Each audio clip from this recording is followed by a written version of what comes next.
Jono, thank you very much for joining us here today. Thank you for having me. Of course. So, WisdomTree is one of the few asset managers that didn't just talk the talk, but you really walk the walk, right? You have tokenized funds, you launched WisdomTree Connect, and recently you even expanded to a chain like Solana with all of your tokenized funds. So when you look at the industry today, do you feel like tokenization is still at the experimental stage, or are we starting to hit more of a mainstream and a full rewrite of financial markets? It's still early days, but it's not an experiment. Now, we have conviction, so we believe eventually everything will go on chain. And you're seeing it go beyond just the crypto native community to firms, TradFi firms like us, more than just asset management, banks and everyone. But you can really see the energy building, and what drove ETFs was better functionality, and it is possible to have better functionality on chain. And so we're sure that it'll continue to grow. Well, I love that analogy. We're personally a very big fan of the analogy that ETFs is a better, form function almost, and being the same for tokenization. But many of your peers are still kind of catching up to that view and that vision, right? You are pretty advanced relative to some of your peers. Looking back at your own journey, what kind of lessons would you have for other fellow asset managers that are just getting started? Well, one, I don't want to give them any advice. I couldn't care less what they did.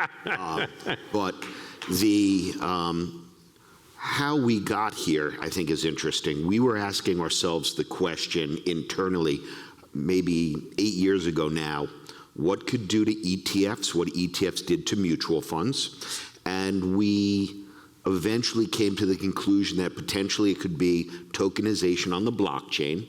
Now, our perspective, when you think about ETFs, they are the least friction on the old rails. So when we approached it, you needed to have the opinion to make it better than the ETF. How do you make it better than what's best in the world today? And it wasn't so obvious. So one thing that WisdomTree did, we went big every step of the way. So we couldn't at first figure out how to make it better than the ETF. So we did something very much out of characteristic for ourselves. We invested in a blockchain infrastructure company called Securrency, which we ended up selling to DTCC. But that was an unusually aggressive sort of bet my career and my team's career on doing this in a small public company.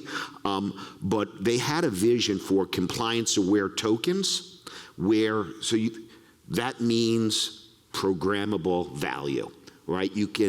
So it's not just the underlying asset that's important, but the technology that wraps it. So the tokenization, a digital wrapper, has functionality that can potentially be much greater than the ETF. So once we sort of saw that, we went sort of all in on this, and it served us well. Awesome. Yeah, I think actually Nadine, I don't know if she's in the audience right now, but she's definitely here. So, lots of friends in the audience, and I remember that investment. I remember DTCC taking it over, really almost as a hallmark of, okay, now people are getting a lot more serious about these things in traditional finance. But, as much as people are starting to take the technology a lot more seriously, when you look at the total value in real-world assets on chain, it's still a drop in the bucket compared to the total AUM of asset managers. I mean, even yourself, you guys are at 150, $60 billion. I mean, that's bigger than all of the tokenized assets combined in a way. So part, I think, of that reason has been that the tokenization efforts so far really have focused slightly more on retail. I mean, that's at least where Ondo has focused also with their tokenized stocks and ETFs. Should players be focusing a little bit more on institutional adoption? And if so, what would it actually take to get to that $100 billion number? So what I loved about ETFs was it gave both retail and institutional a level playing field. If it's either better or not better. If it's better, then it's going to bring both institutional and retail in. So that's just the bottom line. Now, the thing about retail is they make their own decisions. They can go quicker. So for WisdomTree, This is about serving the on-chain community.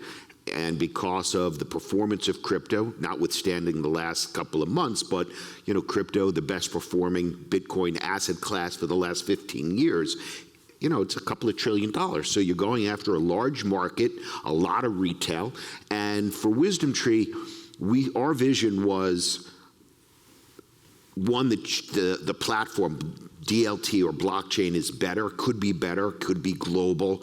But the crypto investor, they didn't have any access to banking or any other services. In fact, over the last administration, they were really shunned and put in a corner, and they also didn't have any other assets that they could invest in. Now, the crypto community themselves, they're full-on believers, so they don't really diversify much. So we're in the very, very early stages. I would say they're not interested in everything. They're interested right now in yield to offset their crypto speculation and investing. That's really where it is today, but over time it'll be more than that. Our firms have had the pleasure of working together on OUSG and the WisdomTree Tokenized Treasury Fund, and I think it's a good example of how crypto native players can partner up with legacy asset managers that are really forward-leaning. How do you think about that distribution to that crypto native audience? You mentioned, this is about retail. We really want to make these products better. How do you think about distribution, and beyond distribution, how else do you think you can partner with the crypto ecosystem and with companies like Ondo?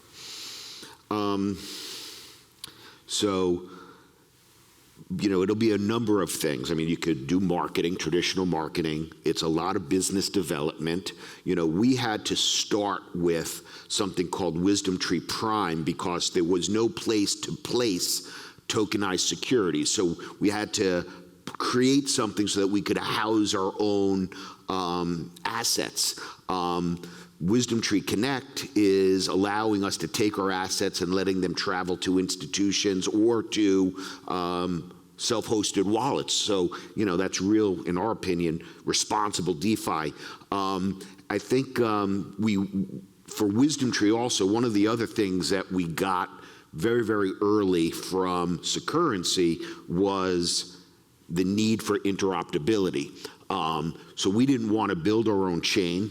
We just wanted to have the best exposures that could be on all chains. You just mentioned Solana, that we have, I think that's our 8th chain, and I'm sure there will be more over time. And as long as you have a value proposition that they want and what you want to work with them, I mean, you'll find the way to do it. I mean, you're using our products, and not because you like me. So I do like you, but he doesn't really mean it. So it's the product that is why we've come together.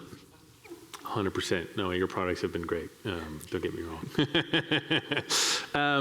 What does success look like for WisdomTree in the digital asset space in 2026 and 2027?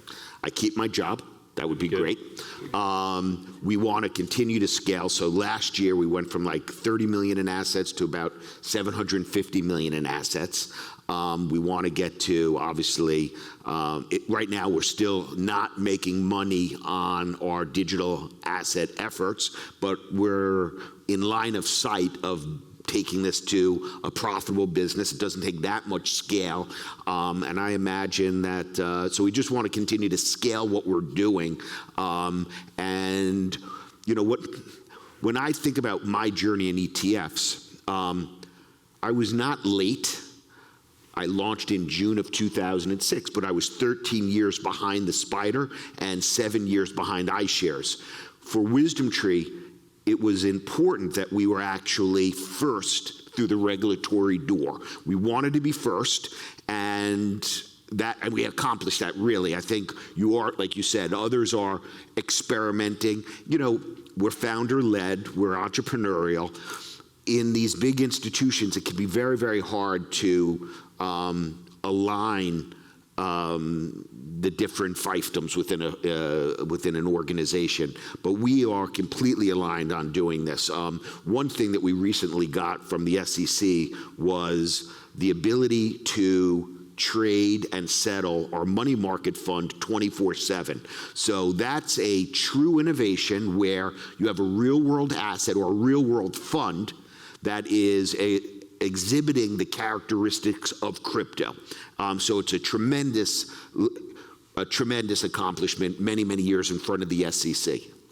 No, I agree. And congratulations on all the growth that you mentioned that you guys had with the tokenized treasury fund, enabling it as collateral. I feel like we're probably starting to enter a point, we talked about this, Ondo did it a little bit in their keynote, where there are enough tokenized assets almost available on chain.